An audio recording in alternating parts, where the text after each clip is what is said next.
आज के एक बहुत महत्वपूर्ण और शुभ कार्य के अंदर उपस्थित कोयला और खान विभाग के मंत्री और मेरे मित्र श्रीमान प्रहलाद जोशी जी, सचिव कोयला श्रीमान जैन जी और देश भर के 10 राज्यों में फैले हुए 150 स्थानों पर उपस्थित आज के वृक्षारोपण अभियान में सम्मिलित कोयला विभाग के सभी कर्मचारी, अधिकारी, श्रमिक भाइयों को मैं इस कार्यक्रम के लिए बहुत बहुत शुभकामनाएं देता हूं। आज का ये कार्यक्रम और भी महत्वपूर्ण इसलिए है कि कोयला विभाग ने आज का दिन चुना है। आज लोकमान्य तिलक और चंद्रशेखर आजाद का जयंती दिन है। ये दो ऐसे महापुरुष थे जिन्होंने अपना सर्वस्व जीवन, पूरा जीवन की क्षण क्षण देश को समर्पित की।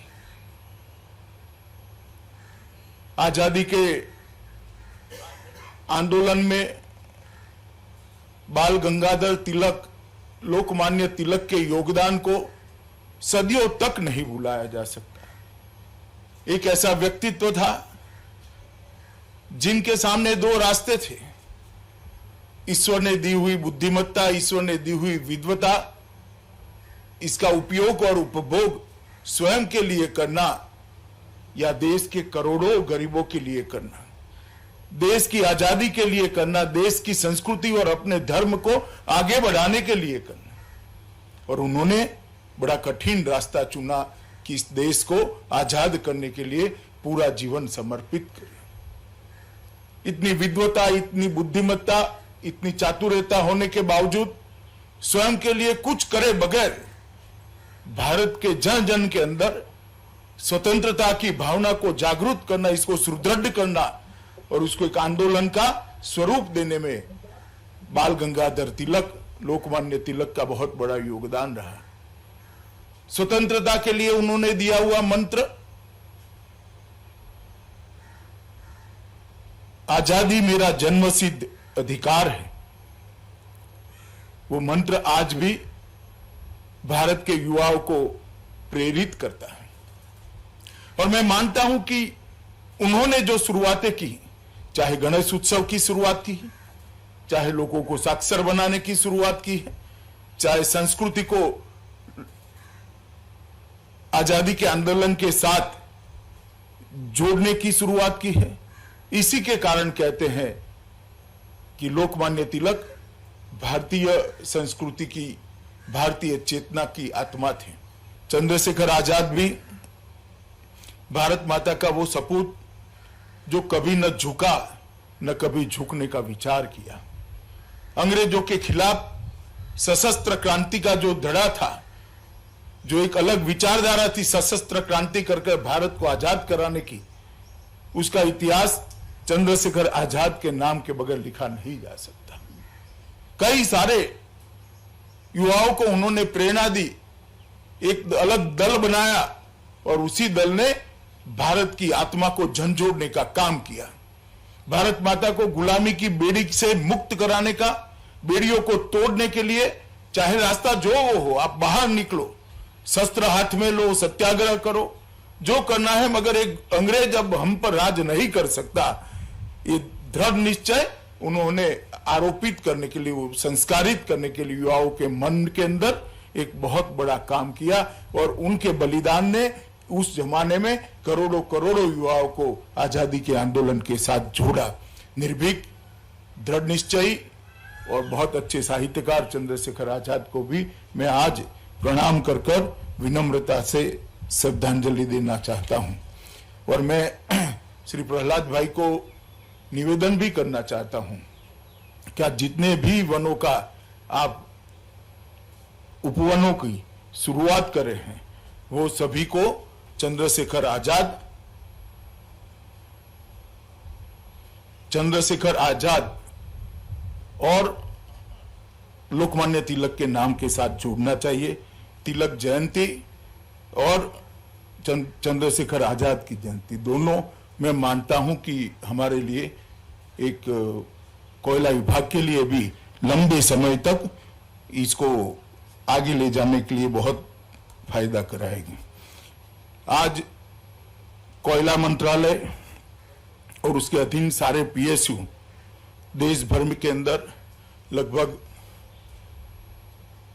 150 स्थानों पर 6 लाख से ज्यादा वृक्ष उनका आरोपण कर पर्यावरण की सेवा में एक बहुत बड़ा अभियान करा है। मैं सभी कोयला मंत्रालय के कर्मचारियों को, अधिकारियों को और कोयला मंत्री जी को, उनकी पूरी टीम को बहुत बहुत शुभकामनाएं देना चाहता हूं।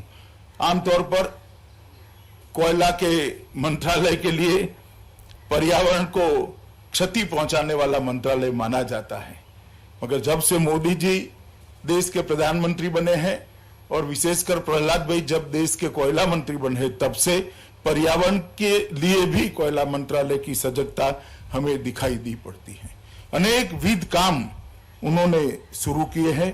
मैं आज इसका बहुत डिटेल जिक्र नहीं करना चाहता।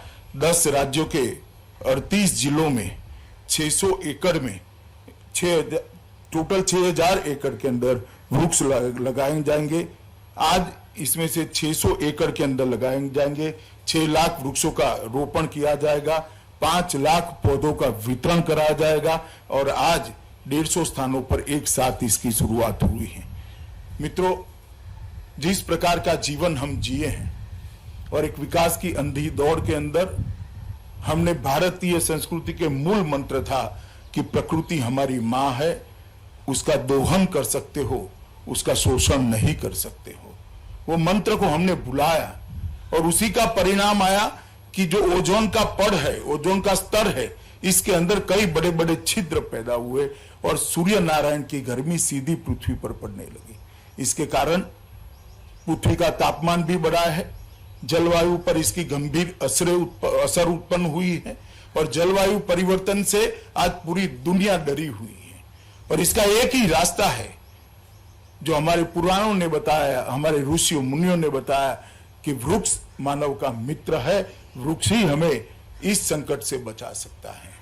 और हमारे यहाँ कई ऐसी पौधों की जातियां, प्रजातियां हैं जो 100-150 साल तक जीकर मानव की सेवा कर सकती हैं। पीपल 100% ऑक्सीजन देने वाले वृक्षों में से एक है। इसीलिए श्री कृष्ण ने गीता में कहा कि वृक्षों में मैं पीपल हूं। उन्होंने पीपल को अपने साथ इसकी तुलना कर पीपल का महत्व बढ़ाया। इसी तरह से नीम और कई प्रकार के जामुन, नीम, बरगद, कई पेड़ ऐसे हैं जो सबसे ज्यादा ऑक्सीजन भी देते हैं और लंबे समय तक जीते हैं। मेरा आग्रह है कोयला मंत्रालय से कि आप जब भी वृक्षों का चयन करें, इस प्रकार के प्राकृतिक परंपरागत वृक्षों का चयन करिए जिनका आयुष्य बहुत लंबा है।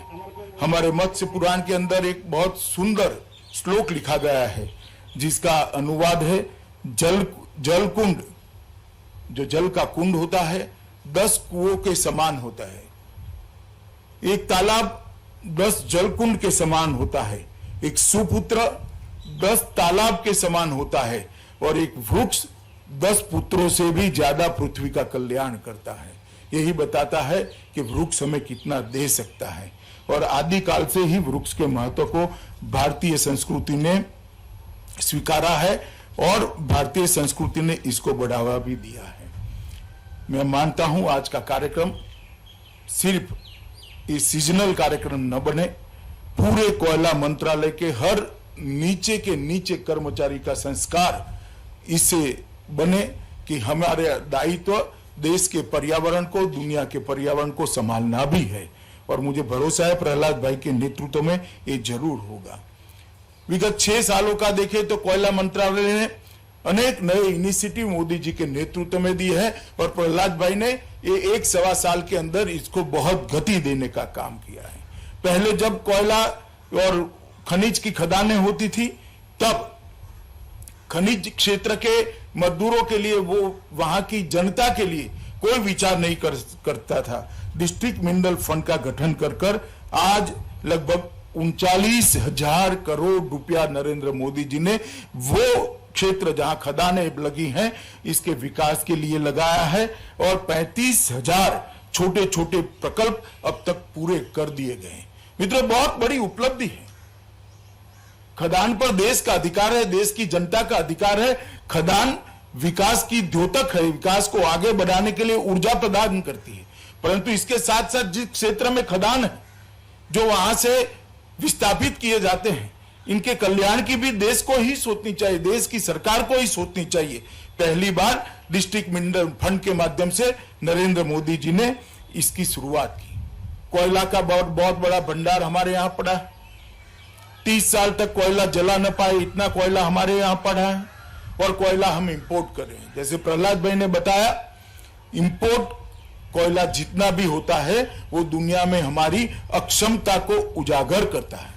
अगर देश को आत्मनिर्भर बनाना है, आत्मनिर्भरता के नरेंद्र मोदी जी के नारे को चरितार्थ करना है, तो कोयले के अंदर स्पीडी खनन, सबसे ज्यादा जल्दी खनन कर आयात को लगभग शून्य करना पड़ेगा। और इसलिए कोयला क्षेत्र में एफडीआई और इसके साथ साथ वाणिज्यिक कोयला खनन का आरंभ अभी नरेंद्र मोदी जी ने किया है। मुझे लगता है कि कॉमर्शियल माइनिंग की जो शुरुआत प्रहलाद जोशी के समय में हुई है, कोयला खदानों के इतिहास देश का जब भी लिखा जाएगा, प्रहलाद भाई और नरेंद्र भाई के नाम को जोड़ना पड़ेगा, क्योंकि देश को आत्मनिर्भर कराने की दिशा में ये बहुत बड़ा कदम है। कोल बेस्ड मीथेन की भी शुरुआत हमने की है। 2 CBM ब्लॉक जरिया और रानीगंज के लिए हमने इसका शुरुआत किया है। ईज ऑफ डूइंग बिजनेस के ढेर सारे पैरामीटर्स को कोयला के कारण ही गति मिली है। कोयला क्षेत्र ने लगभग हर क्षेत्र के अंदर अपने आप को दुनिया के मानक के अनुरूप और कई जगह तो उसके आगे ले जाने का भी प्रयास किया है। ये मंत्रालय ने 6 साल के अंदर बहुत अच्छा काम किया है और अब प्रहलाद भाई इसका नेतृत्व कर रहे हैं और उसको और ऊर्जा और गति प्रदान कर रहे हैं। 18 जून को वीडियो कॉन्फ्रेंस के माध्यम से देश के प्रधानमंत्री जी ने 5 कोयलाधारी राज्यों की 41 कोयला ब्लॉकों का नीलामी की प्रक्रिया का शुभारंभ किया। इसके साथ ही झारखंड, मध्य प्रदेश, महाराष्ट्र, ओडिशा और छत्तीसगढ़ के अंदर ये नई प्रक्रिया शुरू हो गई है। मित्रों, कोयला PSU और कैप्टिव माइनर्स द्वारा उत्पादन में भी वृद्धि का प्रयास किया गया है। इंफ्रास्ट्रक्चर निवेश योजना के माध्यम से 1,25,000 करोड़ रुपए के निवेश का प्लानिंग 2020 से 2024 के बीच में किया गया है और इसके लिए लगभग 534 परियोजनाओं को चिन्हित कर लिया गया है। मैं मानता हूं अभी प्रहलाद भाई ने जो कहा, 23-24 तक 1 बिलियन टन कोयले को निकालने का लक्ष्य जब भी भारत अचीव करता है, मुझे लगता है हम बहुत बड़ी उपलब्धि के लिए आगे बढ़ेंगे। देश के प्रधानमंत्री जी ने पर्यावरण के क्षेत्र के अंदर दुनिया का नेतृत्व करने की स्थिति उत्पन्न करी है। 8 करोड़ घरों के अंदर धुआं दूर कर लकड़ियां और टहनियां और कंडे जलाकर जो माताएं बहनें रसोई करती थी, उनके स्वास्थ्य का तो नुकसान होता ही था, परंतु साथ में कार्बन डाइऑक्साइड का उत्सर्जन भी होता था। आज स्वच्छ ईंधन LPG सिलेंडर देकर पर्यावरण की बहुत बड़ी सेवा की है। ढेर सारे शहरों के अंदर CNG पंपों की एक लाइन बिछाकर CNG के माध्यम से गाड़ियां चलाने से भी स्वच्छ ईंधन का काम हुआ है। सौर ऊर्जा के लिए देश में भारत नेतृत्व करे, इस प्रकार की व्यवस्था खड़ी की है। गुड़गांव में इसका इंटरनेशनल सेंटर भी बना है और मुझे भरोसा है कि कुछ ही सालों के अंदर देश दुनिया में सौर ऊर्जा के क्षेत्र में सबसे बड़ा उत्पादन करने वाले देशों में से एक होगा। इस प्रकार से जो पेरिस के अंदर कॉन्फ्रेंस हुई थी, उसमें मोदी जी की फॉर्मूला को पूरी दुनिया ने स्वीकार कर एक प्रकार से पर्यावरण के क्षेत्र में भारत को मान्यता दी है। आज लगभग 6 लाख वृक्षों का वृक्षारोपण होने जा रहा है। तिलक महाराज और चंद्रशेखर आजाद के स्मृति में वो किया जाएगा, इसका मुझे विशेष आनंद है। मंत्रालय और विशेषकर इस मंत्रालय के मंत्री श्री प्रहलाद भाई और नीचे तक उनकी पूरी टीम को इस मौके पर मैं बहुत बहुत बधाई देना चाहता हूं और आशा करता हूं कि पर्यावरण को स्वच्छ रखने का एक कोयला मंत्रालय का अभियान द्रुत गति से स्पीड के साथ आगे बढ़ता रहेगा। मेरी आप सबको बहुत बहुत शुभकामनाएं और इस शुभ कार्य के अंदर मुझे शामिल करने के लिए मैं मंत्री जी और सचिव कोयला दोनों का मैं हृदय से धन्यवाद कर मेरी बात को समाप्त करता हूं।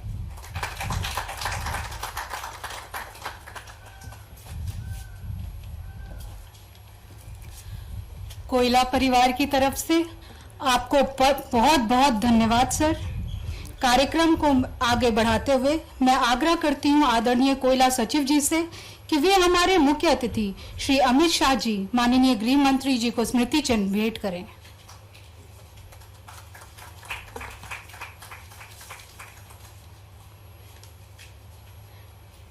धन्यवाद सर।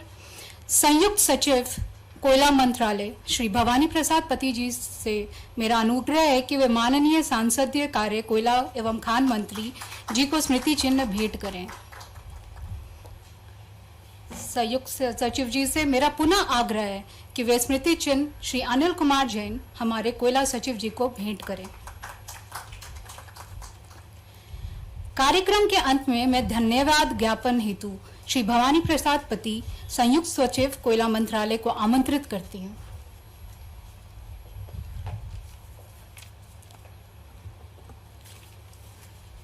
माननीय गृह मंत्री भारत सरकार श्री अमित शाह जी, माननीय कोयला खान एवं संसदीय कार्य मंत्री श्री प्रहलाद जोशी जी, हमारे कोयला मंत्रालय की सचिव श्री अनिल कुमार जैन जी, हमारे साथ लगभग 150 जैसे स्थल पर उपस्थित एमपी, माननीय एमपी, एमएलए, लोक प्रतिनिधियों एवं मेरे कोयला और लिग्नाइट परिवार की समस्त सदस्य। सर, आज एक ऐतिहासिक दिन है सर। कोयला मंत्रालय में पहली बार पैन इंडिया लेवल में वृक्षारोपण की इतने बड़े कार्यक्रम पहली बार हो रहा है सर। ये आपकी मार्गदर्शन की में ही हो रहा है सर।